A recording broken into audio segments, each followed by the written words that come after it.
ఆదిభ్యో బ్రహ్మ విద్యా సంప్రదాయ కర్తృభ్యో వంశ ఋషుభ్యో మహభ్యో నమో గురుభ్యః.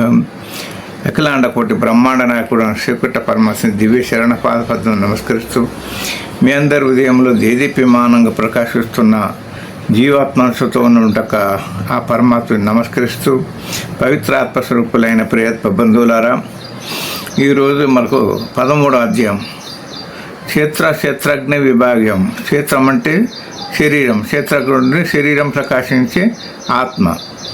ఈ రెండు యోగం గురించి చెప్తుండు. అందుకొరకు ఇక్కడ అహం ఆత్మ, అహం అంటే నేను.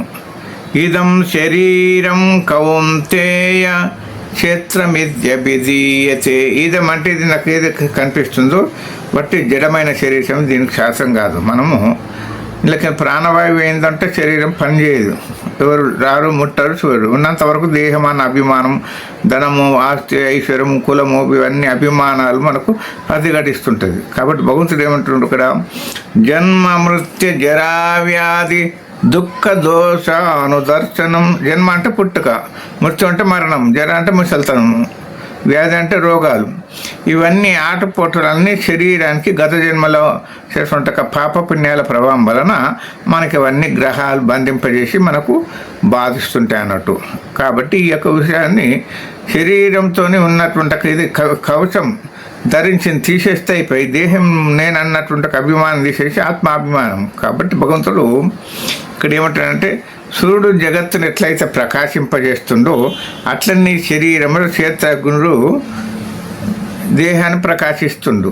కాబట్టి దేహాన్ని ప్రకాశించడం క్షేత్రజ్ఞుడు జీవాత్మ భగవంతుని అంశ కాబట్టి అతని గురించి అయితే నాకు చదువు రాదు లేదనంటే చెప్పిన విషయాలు శ్రద్ధతో వింటే చాలు, చదువుకునే అవసరం లేదు. దాన్ని ఆచరించి క్రమమైన పద్ధతిలో ఆహార నియమాలు పాటించి నివాస నియమాలతో ఎవడైతే క్రమబద్ధంగా ఉంటాడో అటువంటి సమస్త ప్రాణికోట్లంలో సమబుద్ధి సమభావాన్ని ఎప్పుడైతే అలవరుచుకుంటాడో అటువంటి వాడే ఉన్నతమైన.